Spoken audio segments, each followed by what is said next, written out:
Why? The city's vaccine mandate. The department has lost nearly 150 officers this year, and up to 18% of that force could lose their jobs if they don't get vaccinated or submit an exemption by next week. Now, so what will this mean for the department already on its heels? Let's ask Seattle Police Officers Guild President Mike Sloan. Mike, what does this in raw numbers mean to your force? Hey, Brian, thanks for having me on this morning. Well, number one, police are fantastic people. And as you've mentioned, we've already lost close to 350 officers in the past year and a half because we've been politically betrayed. Now, if we lose even 100 officers with this mandate, Brian, I'm not quite certain how we answer the basic 911 call for our community. It is stunning what's developed here, and any inference of cops losing their jobs is reprehensible to me, especially when we have such a rise in crime and a staffing crisis never seen before in decades. All right, let's take a look at these numbers. You live them. We'll just review them.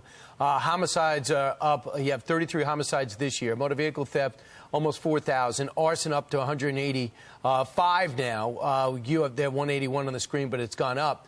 So as of Friday, 68% of officers have been vaccinated. The rest haven't. Some just haven't uploaded their status, and some are waiting for exemptions.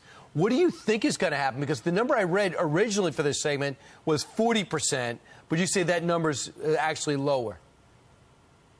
Yeah, I think that this is a numbers game, and as you've noticed, the city or the department hasn't put out numbers since last Wednesday.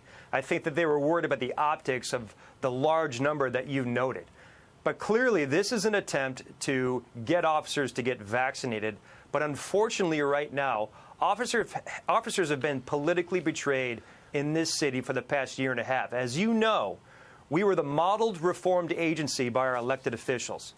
Now these cops are facing termination, and I think they're hanging on because they feel as if that's the last bit of control that they have. Now, we'll see where those numbers end up by the 18th, but I can tell you right now, Brian, it's not good. It's not good for policing, and as you know, Seattle leads the way, and we led the way in terms of the defunding nonsense. And if you look at this long term, perhaps this is their attempt, their move to get their 50% defunding pledge by just removing cops, period. And who ends up paying the price for this? It's our great community who won't have enough officers to answer that 911 call. Or even someone on the 911 on the other end to pick up the call, let alone actually send someone out after it.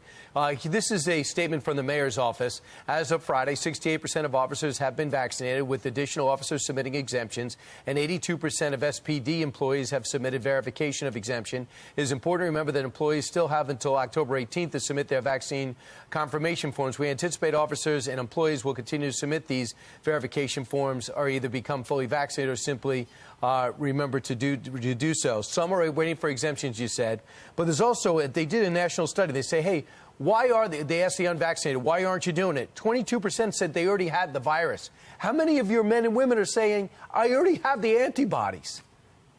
Well, we've had a lot, including myself. And I'm telling you right now, when we were first notified of this mandate coming at us, I was informed by the mayor's office that anybody with natural immunity who have already beaten COVID, they weren't recognizing that in terms of the mandate itself. They said it was not backed up by science. We've had about 165 police officers who have had COVID. And I can tell you right now, our issue is where's common sense in here? This isn't about vaccinated or unvaccinated. This is about just being respected.